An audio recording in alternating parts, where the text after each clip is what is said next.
Hello and welcome, my dear students, 10th Standard English Medium. Once again, welcome back to my online class of social science.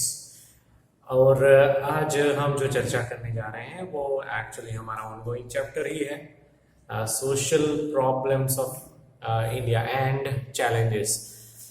ठीक है, बहुत ही sensitive issue के बारे में आज हमें डिस्कशन करना है। तो सीधा हम स्टडीज की बात के ऊपर आते हैं, ज़्यादा टाइम वेस्ट नहीं करेंगे हम, because I have thought about finishing this chapter today itself. So the topic, the name of the topic today is terrorism, a global problem. Okay, so this is the main topic, terrorism, a global problem, and that will include subsequently some other subtopics also, जिसमें नक्सलाइज्ड movement भी आएगा, then insurgents इन north east, यानी कि north east के राज्यों में जो insurgents यानी टेररिस्ट एक्टिविटी ही होता है इसका मतलब। तो नॉर्थ ईस्ट के राज्य जो है लाइक आसाम, अरुणाचल प्रदेश, मिजोरम, त्रिपुरा वगैरह, ठीक है, नागालैंड जो है, तो वहां पे भी टेररिस्ट ऑर्गेनाइजेशन बहुत एक्टिव है कुछ। तो वो है फिर टेररिज्म इन कश्मीर, हमारा जो एक राज्य है जिसको स्पेशल दर्जा दिया गया था पहले, हालांकि वो अब डिसॉल्व कर दिया है, वो कैंसिल कर दिया है। 370 जो कॉलम लगाई गई थी जिसके बदौलत उनको संपूर्ण रूप से स्वायत्तता दी गई थी, ठीक है। तो वहां पे भी मीन्स वो रीजन था कि वहां पे टेररिस्ट एक्टिविटी जो है सालों से चल रहा है। तो वो एक टॉपिक आएगा, and then at the end of the lesson we are going to discuss about social and economic impacts of terrorism. social impacts अलग से और economic impacts जो है टेररिज्म का वो अलग से हम लोग पढ़ेंगे। तो आइए शुरू करते हैं। टेररिज्म जो है, ऑब्वियसली हम यहाँ पे इंडिया के प्रॉब्लम्स की चर्चा कर रहे हैं, लेकिन फिर भी यहाँ पे लिखा है टाइटल में कि terrorism a global problem, because it is a global problem. It has touched almost each and every country of the world, ठीक है। हर एक कंट्री को उसका थोड़ा बहुत अनुभव हो चुका है। और इंडिया एक ऐसा कंट्री है जहाँ पे टेररिज्म की समस्या जो है वो दूसरे कंट्रीज के मुकाबले थोड़ी सी ज्यादा है। और आए दिन हम न्यूज़पेपर्स में देखते रहते हैं कि टेररिज्म से रिलेटेड कोई ना कोई घटनाएं, वारदातें, ठीक है, वो सब होती रहती है पुलिस और टेररिस्ट के बीच में। कई बार टेररिस्ट पकड़े जाते हैं, कई बार वो मर जाते हैं, कई बार हमारी ओर से यानी कि पुलिस को भी नुकसान होता है, वो इंजर्ड हो जाते हैं या तो उनकी भी डेथ हो जाती है, कुछ केसेस में ऐसा होता है। But in a way we can say that कि वो आजकल का प्रॉब्लम नहीं है, काफी टाइम से चल रहा है, और एक तरह से देखा जाए तो वो ग्लोबल प्रॉब्लम भी है। तो वही चीज लिखा है शुरुआत में, In the 21st century, terrorism has become a problem for Indian society. खास करके ये सेंचुरी में, अभी जो फिलहाल 21st सेंचुरी चल रहा है, ठीक है, तो वो पूरी मानवता का एक दुश्मन जैसे बन गया है और ग्लोबल प्रॉब्लम है। Terrorism leads to destruction of human life, human rights. Human rights के ऊपर सीधा अटैक होता है टेररिज्म के जरिए। देन ब्लडशेड, काफी लोगों का, निर्दोष लोगों का खून बहता है। डिस्ट्रक्शन यानी कि पब्लिक प्रॉपर्टी का नुकसान होता है। फियर, कैओस, फियर यानी कि डर का माहौल लोगों में बन जाता है। कैओस यानी अफड़ा तफड़ी हो जाता है, जो नॉर्मल लाइफ लोग जी रहे होते हैं, ठीक है, उसमें काफी कुछ डिस्टर्बेंस आ जाता है। वायलेंस होता है। अनरेस्ट, अनरेस्ट यानी कि एक ऐसा एटमॉस्फेयर बन जाता है जिसको हम हेल्दी एटमॉस्फेयर नहीं कह सकते। सभी के मन में ऐसा एक प्रेशर बन जाता है कि हम बाहर निकलते हैं जब हमारे घरों से, तो पता नहीं क्या मालूम क्या होगा।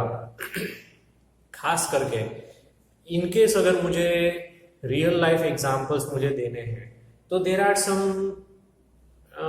Major cities, big cities, metro cities where in those cities have experienced the terrorist attack in the last few years, like Delhi है for example, and then हमारा जो सिटी है अहमदाबाद गुजरात का, और उसके अलावा हैदराबाद है, मुंबई है।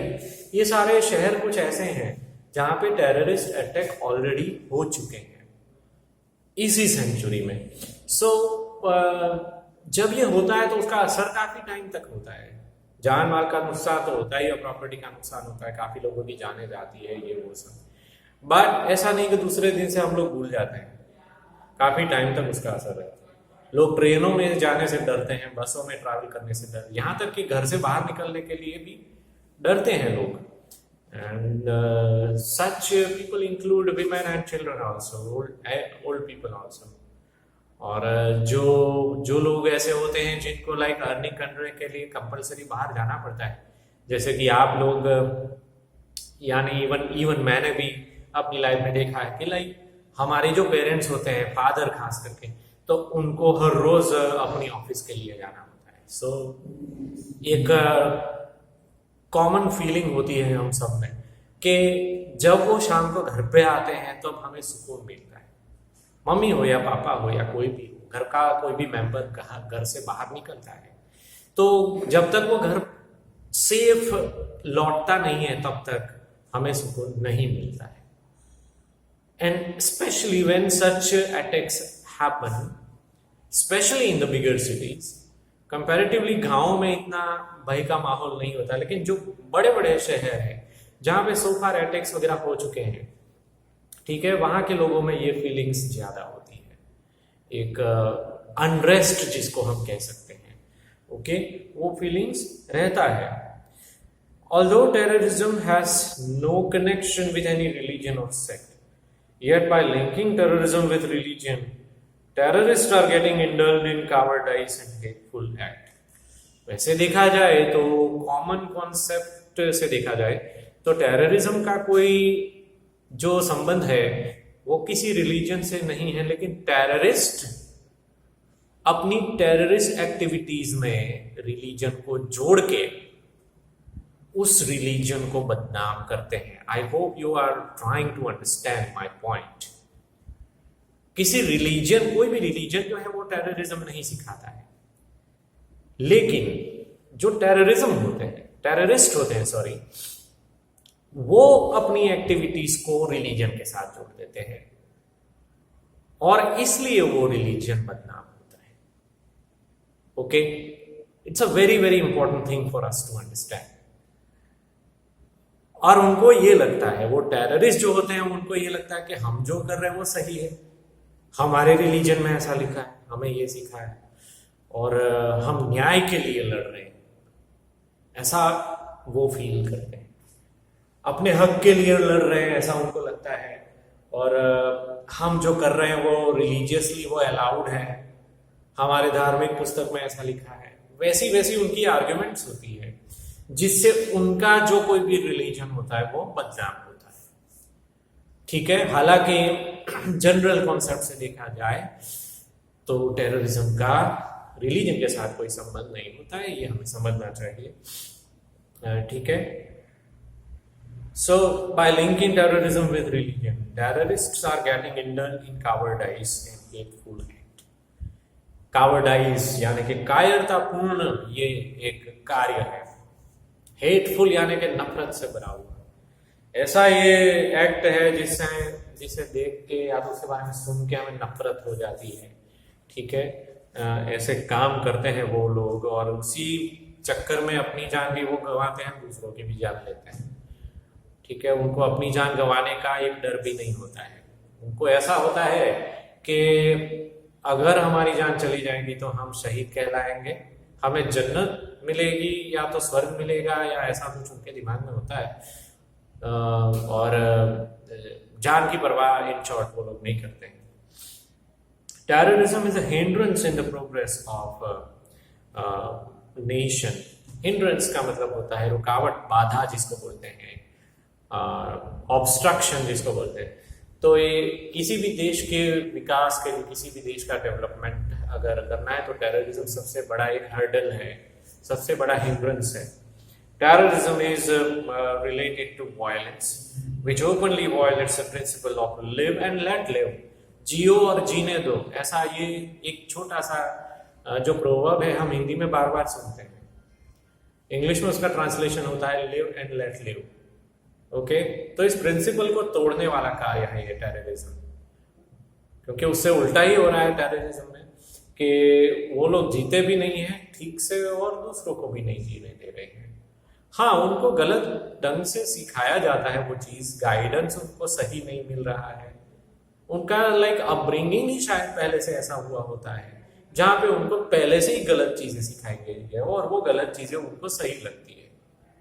ठीक है, इसलिए वो नेचुरली वो लाइक किसी को अगर मारना है तो नेचुरली मार देते हैं, ऐसा होता है। लेकिन ये चीज़ भूल जाते हैं कि उनको जो लाइफ मिला है एक प्रेशियस लाइफ है, ठीक है, उसको मजे से जी लेना चाहिए। मैं जीऊं आराम से और दूसरों को भी जीने दूं, अगर इतना अंडरस्टैंडिंग जो कि बहुत इजी है अगर सब में आ जाए, सब में, ईच एंड एवरी पर्सन, तो कितना एक बढ़िया माहौल हो सकता है इस दुनिया में, पूरे वर्ल्ड में, सारे कंट्रीज में एकदम शांति हो जाएगी। लेकिन अनफॉर्चुनेटली कुछ ये गिने चुने लोग जो है उनको वो पसंद नहीं होता है और टेररिस्ट एक्टिविटी करते हैं। आगे का पैराग्राफ है, टेररिज्म बेसिकली क्या है, व्हाट इज टेररिज्म। अब इसकी डेफिनेशन है, terrorism is an organised, planned and deliberate violent act. Simple और शॉर्ट डेफिनेशन है कि एक प्लान किया हुआ हिंसक कार्य है टेररिज्म। यहां पे अंडरलाइन या ब्रैकेट आपको कर देना चाहिए, हालांकि याद रखना भी बहुत आसान है। Terrorists are engaged in violent activities like suicide attack. अब आगे भी डेफिनेशन में ये एग्जांपल्स लिख सकते हो कि टेररिस्ट एक्टिविटी किस किस ढंग से की जाती है। तो सुसाइड अटैक्स, जहां पे टेररिस्ट खुद मर जाता है, अपने शरीर में बॉम्ब बांध के उसको ब्लास्ट कर देता है, यानी कि वो खुद तो मरता ही है, दूसरों को भी मार देता है साथ में, तो उसको सुसाइड अटैक बोलते हैं। थ्रोइंग बॉम्ब, दूर से कई बार बॉम्ब फेंका जाता है। हाइडिंग वेपन्स एंड यूजिंग, कई बार टेररिस्ट ऐसा करते हैं कि बहुत बड़ी मात्रा में छुपा छुपा कर वेपन्स इकट्ठा करते हैं एक जगह पे, जो किसी को नहीं मालूम होता है कि यहाँ पे वेपन्स है, जरूरत पड़ने पर फिर वो यूज करते हैं उसका। फिर sometimes they do kidnapping also, खास करके छोटे बच्चों का किडनैपिंग कर लेते हैं, ठीक है, और ब्लैकमेल करते हैं, रैंसम मांगते हैं कि अगर इनको छुड़ाना है तो हमें इतने पैसे दे दो, या तो फिर हमारे ये सो एंड सो आदमी को आप छोड़ दो तो हम इसको छोड़ेंगे, वरना उसको हम मार डालेंगे। ऐसी जो एक्शंस वगैरह होती है वो ऑब्वियसली आपने मूवीज में देखी होगी। Hijacking of plane, extreme situation जहां पे पूरा का पूरा प्लेन हाईजैक कर लिया जाता है, कुछ टेररिस्ट मिलकर ऐसा करते हैं। ओके, आज से 19 साल पहले 2001 में ये घटना हुई थी, बहुत डेंजरस घटना, तब शायद आप लोग होंगे भी नहीं लेकिन मुझे याद है मैं कॉलेज में पढ़ रहा था उस वक्त। तो at that time a plane was hijacked in America. 2 plane hijack हुए थे और दोनों प्लेनों को वर्ल्ड ट्रेड सेंटर और पेंटागन, ये बहुत ही फेमस बिल्डिंग्स हैं अमेरिका के, न्यूयॉर्क सिटी मेन सिटी है यूएस का, तो वहां पे ये दोनों बिल्डिंग पे प्लेन को टकरा दिए गए थे। प्लेन में बैठे हुए, each plane I think had nearly about 200 to 250 passengers, ठीक है। वो पैसेंजर के साथ प्लेन को किडनैप कर दिया, टकराया ये दोनों बिल्डिंगों के साथ, तो ऑब्वियसली जो हाईजैक करके गए थे तो वो तो मरे ही, साथ में पैसेंजर भी मरे। और वो टाइम पीक टाइम था, वहां पे ये दोनों बिल्डिंग में बहुत सारी ऑफिसेस थी, ठीक है, बहुत सारे ऑफिसेस, बिजनेस हब्स, और more than 100 floors were there in World Trade Center. उसके 2 बिल्डिंग, एक नहीं 2 बिल्डिंग गिर गए थे, ठीक है, और there were hundreds of people who died, hundreds of other people who were injured। तो ऐसी खतरनाक घटना जो है वो भी होती है। In case if you search the video of this incident you will definitely find it on YouTube. एक सिर्फ एग्जाम्पल के लिए मैं आपको सिर्फ बता रहा हूँ कि लाइक ऐसा वर्ल्ड में हो चुका है, और it is kind of plane hijacking also and at the same time suicide attack also. तो इतनी खतरनाक सोच इनकी होती है कि लाइक निर्दोष नागरिकों की जान लेना और उसी चक्कर में अपनी जान गंवा देते हैं, तो उनको कोई परवाह नहीं होती, उनको कोई फर्क नहीं पड़ता है। ओके। सो किडनैपिंग भी होता है, हाईजैकिंग ऑफ प्लेन होता है, सुसाइड अटैक वापस आ रहा है ये नाम, स्मगलिंग ऑफ नार्कोटिक ड्रग्स, जो नशे वाली जो नशा देने वाली जो दवाइयां होती हैं जिसको नार्कोटिक ड्रग्स कहा जाता है, उसका भी स्मगलिंग वो करते हैं, क्योंकि वहां पे वो कोई भी कंट्री में इसके ऊपर तो बैन होता है, क्योंकि हेल्थ वाइज वो बहुत ही खतरनाक दवा होती है। लेकिन फिर भी कैसे भी करके छुपा के वो घुसा देते हैं उसको किसी कंट्री में, और फिर बहुत ही हाई प्राइस में उसको बेचा जाता है। ऐसे लोगों को जिनको like they are addicted to these drugs, या तो फिर ऐसे यंग पर्सन्स को, खास करके यंग स्टूडेंट्स को, जो लड़के लड़कियां होती हैं उनको जैसे तैसे करके एडिक्ट बना देते हैं ऐसे नशे का, and eventually this way they destroy the lives of the the other common people, the innocent people. Okay. अब एक इम्पॉर्टेंट पॉइंट आ रहा है कि rebellion and terrorism in India. Okay, जो टेररिज्म जो है वो इंडिया में किस तरह से उसका एक सिचुएशन है। The line between terrorism and rebellion is very thin. ये पूरा टॉपिक बहुत इंपॉर्टेंट है। ओके, गिव डिफरेंस में बार बार आता है, give difference between rebellion and terrorism. यहाँ पे डिफरेंस देना है दो वर्ड्स, दो कॉन्सेप्ट के बीच में, कि रेबेलियन जो है और टेररिज्म, ये दोनों के बीच में क्या फर्क है। तो दोनों को हम पढ़ के ही समझेंगे तो आपको ज्यादा क्लियर होगा। रेबेलियन की जो पहली लाइन लिखी है उसमें, rebellion is a national problem. Rebellion यानी हमारे देश का प्रॉब्लम है, राष्ट्रीय प्रॉब्लम है। किसी भी कंट्री में रेबेलियन तो वैसे हो सकता है, लेकिन वो पर्टिकुलर कंट्री का प्रॉब्लम होता है, ग्लोबल प्रॉब्लम उसको नहीं कह सकते। जबकि टेररिज्म जो है वो के ग्लोबल प्रॉब्लम है। So rebellion is a national problem, और इस तरफ आपको लिखना है टेररिज्म के बारे में, तो वो नेशनल प्रॉब्लम है, याद रखना है आपको। दूसरा point, it is spread on the regional level against own government. Rebellion यानी कि शुद्ध हिंदी में उसको हम बगावत कह सकते हैं। तो एक पर्टिकुलर ग्रुप होता है वो, जो वहां की लोकल गवर्नमेंट होती है देश की या किसी राज्य की, उसके सामने वो बगावत करते हैं। ठीक है, टेररिज्म में क्या होता है, it is either against one country or against other countries, या तो वो अपने कंट्रीज या तो फिर दूसरे कंट्रीज के खिलाफ होता है, पूरे देश के खिलाफ होता है, वो किसी राज्य के खिलाफ नहीं होता है, किसी एक गवर्नमेंट के खिलाफ नहीं होता है, पूरे देश के खिलाफ, और वो देश में रहने वाले लोगों के खिलाफ भी होता है। ठीक है, जबकि बगावत है जनरली सरकार के सामने की जाती है। So it is either against own country or against other countries. It is spread at the international level, पूरा इंटरनेशनल लेवल में फैला हुआ है टेररिज्म, तो बहुत बड़े पैमाने पर फैला हुआ है टेररिज्म। फिर तीसरा पॉइंट है, it is carried out with the help of local people. Okay, जो रेबेलियन होता है वहां पे लोकल लोगों का, कुछ लोगों का, सारे लोगों का नहीं कह सकते हम, लेकिन लोकली रहने वाले कुछ लोगों का वहां पे सपोर्ट होता है। ओके, तब जाके ये जो बगावत खोर लोग होते हैं वो बगावत कर पाते हैं, अदरवाइज कुछ गिने चुने लोग जो है वो अपने बल पे ऐसी बगावत नहीं कर सकते। टेररिज्म पे आते हैं हम। दे मे और may not get local support. वहां पे टेररिज्म में लोकल सपोर्ट मिलता भी है, कई बार नहीं भी मिलता है, इट डिपेंड्स। ओके, आगे का पॉइंट, फोर्थ पॉइंट, रेबेलियन में development of state is suffering from the problem of rebellion is hindered. यानी कि क्योंकि वो किसी राज्य के सामने या तो किसी सरकार के सामने बगावत की जाती है रेबेलियन में, इसलिए वो स्टेट या तो वो कंट्री का डेवलपमेंट में रुकावट आती है। अब टेररिज्म का पढ़ते हैं। Okay, development of country suffering from terrorism is hindered. जो टेररिज्म की समस्या से परेशान है कुछ कंट्रीज, ठीक है, उनका डेवलपमेंट जो है वो वहां पे रुकावट पहुंचती है। ये डिफरेंस, गिव डिफरेंस के 4 पॉइंट बहुत इजी है, आपको 4 पॉइंट लिखने हैं। क्वेश्चन चाहे 2 मार्क का आए या 3 मार्क का आए, but it is very very easy question for you to prepare. तो सीधा आपको टेक्स्ट बुक में से प्रिपेयर कर देना है, give difference between terrorism and rebellion. It's very easy answer. So thus we see that. अब आगे वाले पेज में मैं पढ़ रहा हूँ, page number 174. We see that rebellion originates from local dissatisfaction and there is no such restriction on terrorism.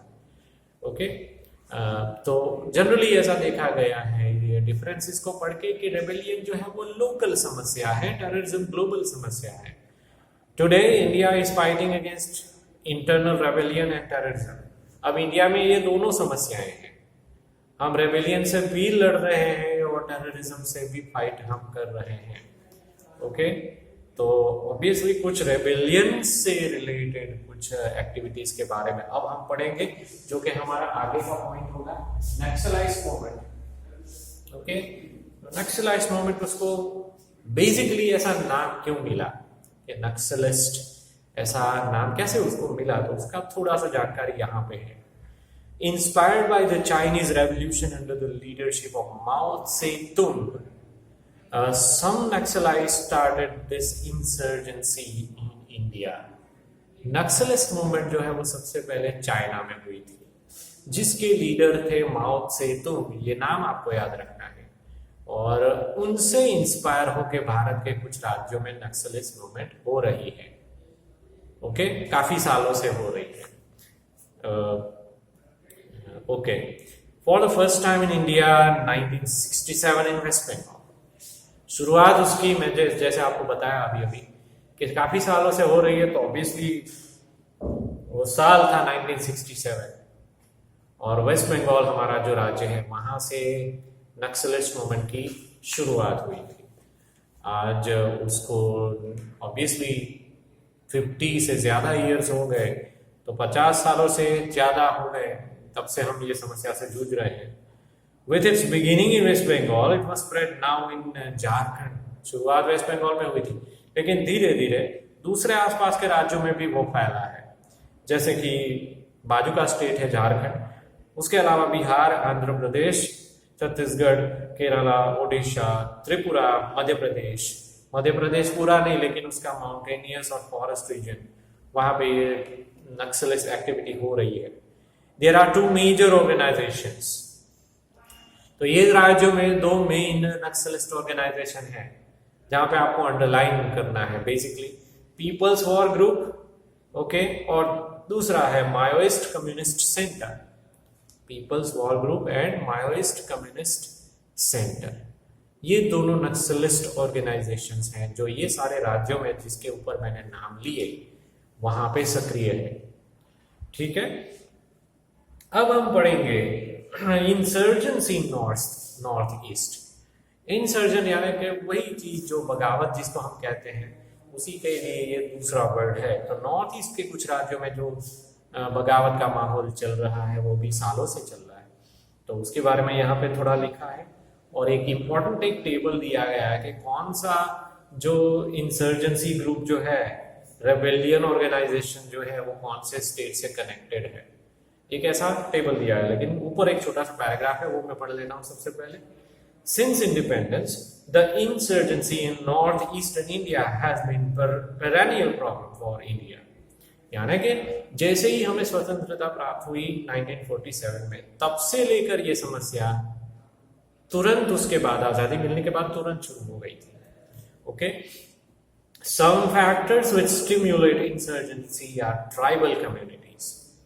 अब ये एक्टिविटी शुरू होने का कारण क्या है? तो जैसा पहले हम हमारे सब्जेक्ट में पढ़ चुके हैं कि हमारी जो कम्युनिटीज हैं उसमें बहुत बड़ा डाइवर्सिटी है, और उसमें से कुछ कम्युनिटीज ऐसी हैं जो सोशली हमारे से डिस्कनेक्टेड है, जैसे कि ट्राइबल कम्युनिटीज. फिर हिली एंड फॉरेस्टेड लैंडस्केप, जंगलों में और पहाड़ियों में रहने वाली प्रजा. Mutual cooperation among militant groups. फिर कुछ ऐसे ग्रुप्स हैं, बगावत करने वाले ग्रुप्स, ठीक है, वो एक दूसरे के साथ घुल मिल जाते हैं. International boundary eight few places. कुछ सेंसिटिव प्लेसेस होते हैं, इंटरनेशनल बाउंड्रीज होती है, और इंडिया एक ऐसा देश है जो काफी सारे पड़ोसी देशों के साथ अपनी बाउंड्री शेयर करता है। अगर हम उसका नाम लेंगे तो obviously we can give some names like Pakistan, China, okay, Afghanistan, और नेपाल जो है, उसके अलावा भूटान है, तिब्बत है, चाइना है, म्यांमार है, बांग्लादेश। तो ये बहुत सारे कंट्रीज हो गए जिसके साथ हम बॉर्डर शेयर करते हैं। कुछ बॉर्डर्स ऐसी होती है जहाँ पे डिफेंस के पॉइंट ऑफ व्यू से अगर देखा जाए तो वहां पे हम सेना को नहीं रख सकते, इसलिए बाहर के मिलिटेंट्स भी इधर आके यहाँ की लोकल प्रजा को उकसाते हैं और अपने ग्रुप में उनको शामिल कर देते हैं, और वही अपने ही लोग फिर हमारी गवर्नमेंट के सामने बगावत पे उतर आते हैं। तो वो एक रीजन है, international boundary eight few places and indulgence of foreign agency. Okay, कई बार ऐसा होता है कि फॉरेन की जो बाहर की जो एजेंसियां होती है कुछ, वो भी अपने देश के लोगों को साथ कर अपने साथ उसमें रिक्रूट करती है लिटरली लोगों को, पैसे की लालच दिए जाते हैं, और यहाँ तक कि उनको ऐसा दिलासा दिया जाता है कि अगर हमारी एक्टिविटी में साथ देते देते अगर आपकी जान चली गई तो हम आपके फैमिलीज को लाखों रुपए देंगे, तो आपका फैमिली जो है वो, आपके बच्चे वगैरह जो है, उनका भविष्य जो है वो उज्जवल हो जाएगा। ऐसी जबरदस्त लालच देते हैं जिसके अंदर फंस जाते हैं काफी लोग, और उनका साथ देने के लिए, खतरनाक एक्टिविटी में भी उनका साथ देने के लिए वो तैयार हो जाते हैं। ठीक है, तो ये है इंसर्जेंसी इन नॉर्थ ईस्ट। अब एक टेबल दिया गया है जिसमें कौन से स्टेट में कौन सा रेबेलियन ऑर्गेनाइजेशन काम कर रहा है, उसका लिस्ट है। तो वो आपको याद रखना है ऑब्जेक्टिव क्वेश्चन के लिए या तो मैच मेकिंग क्वेश्चन के लिए। फॉर एग्जाम्पल नागालैंड है तो वहां पे NSCN, it's very straight forward, NSCN जिसका फुल फॉर्म है national socialist council of Nagaland. Okay, फिर उसके बाद मणिपुर में जो काम कर रहे हैं, वैसे दो ऑर्गेनाइजेशन है, दोनों के लगभग आइडेंटिकल नाम है। KNF जिसको कुकी नेशनल फ्रंट कहते हैं, या तो अगर आपने KNA बोल दिया तो कुकी नेशनल आर्मी भी बोलते हैं। तो मेरे ख्याल से ये दोनों ऑर्गेनाइजेशन एक ही है। कई लोग उसको फ्रंट के नाम से जानते हैं और कई लोग उसको आर्मी के नाम से भी जानते हैं।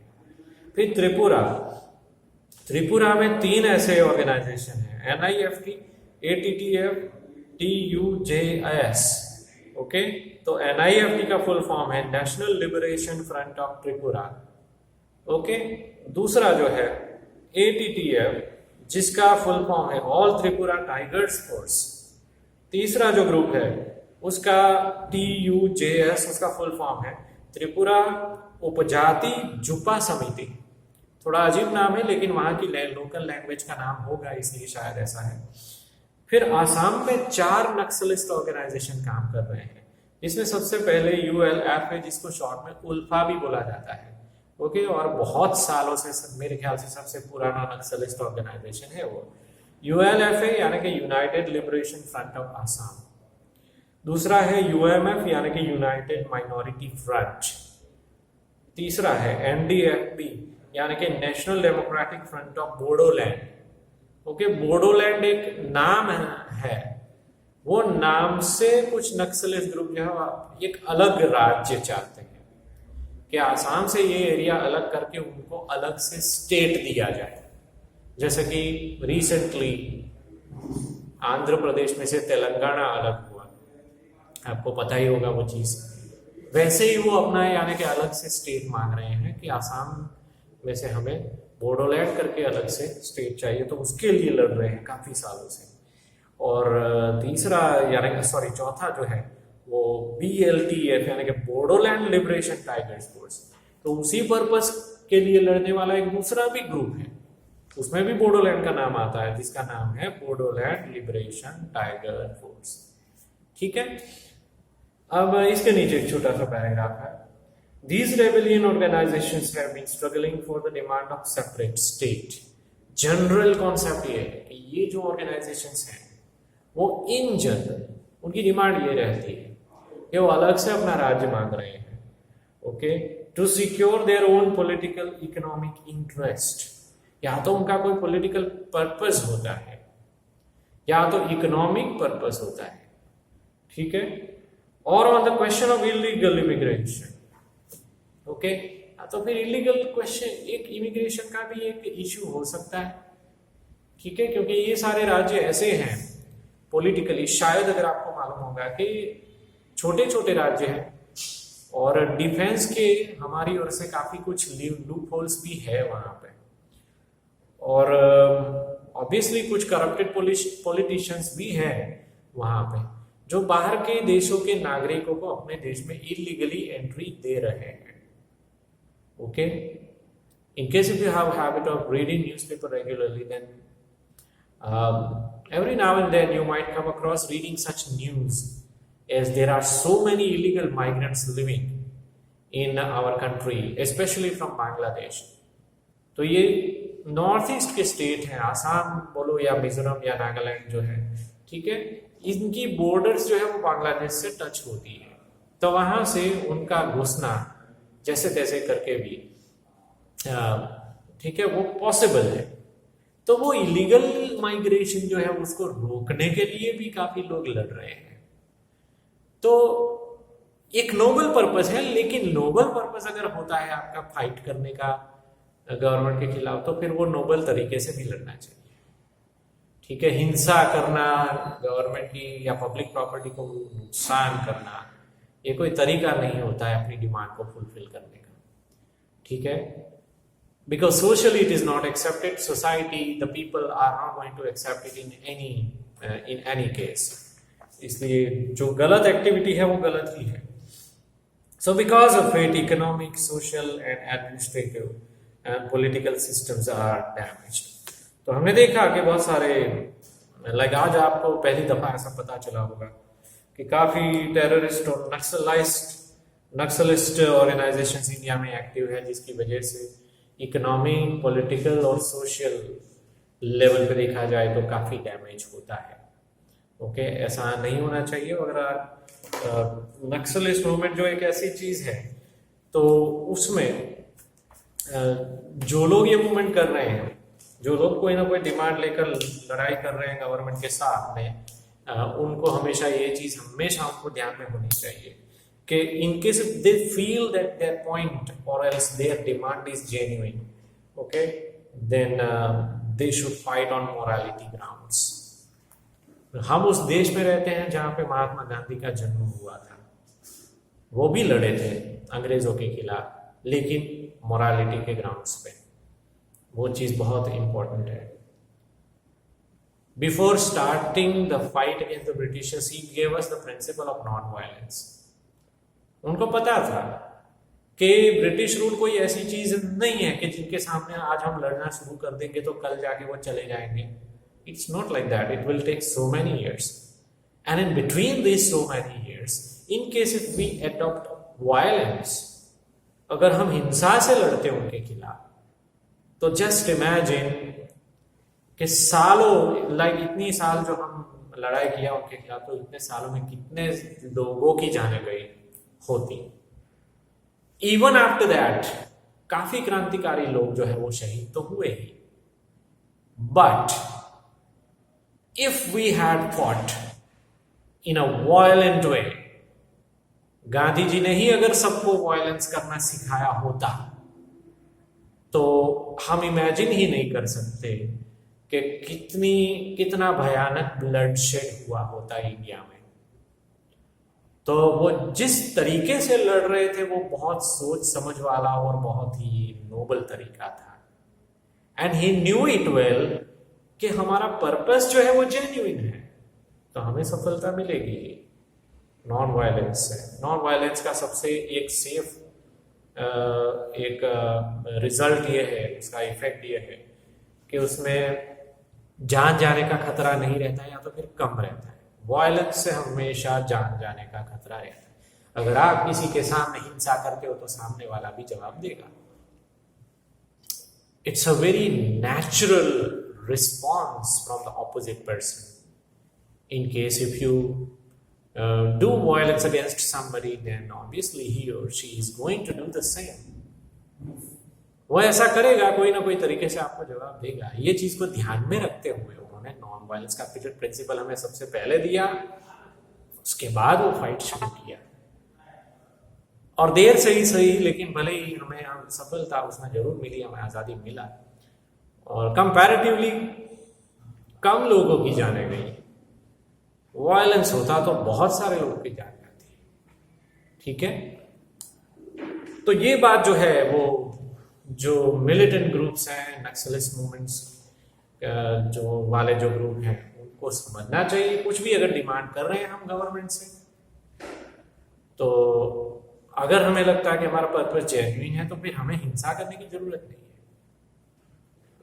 ओके, कोई किसी भी समस्या का सोल्यूशन आते आते टाइम लगता है, definitely. So we should have patience in our heart before we get the solution of any particular problem. And most importantly, we should fight against the system in case our problem, our purpose is genuine. We should fight against the system in a noble way, ताकि किसी का नुकसान ना हो और खुद का भी नुकसान ना हो। ठीक है, अब मैंने सोचा था कि आज के लेक्चर में लेसन खत्म कर दूंगा मैं, but it's not going to happen unfortunately. कोई बात नहीं, हमें आराम से ही लेसन कंप्लीट करना है, जल्दबाजी में नहीं करना है, because we need to understand everything.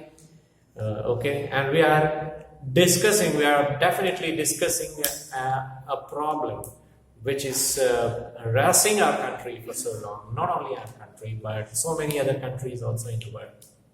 Okay, आने वाला जो टॉपिक है हमारा, that is terrorism in Kashmir, जो कि एक सबसे बड़ा ऑनगोइंग प्रॉब्लम है हमारे देश का, उसका अलग से टॉपिक दिया गया है। ठीक है, so that we will cover in the next lecture. आज का लेक्चर यहीं पे खत्म करता हूं मैं। Thanks for your time, take care, that's it for now.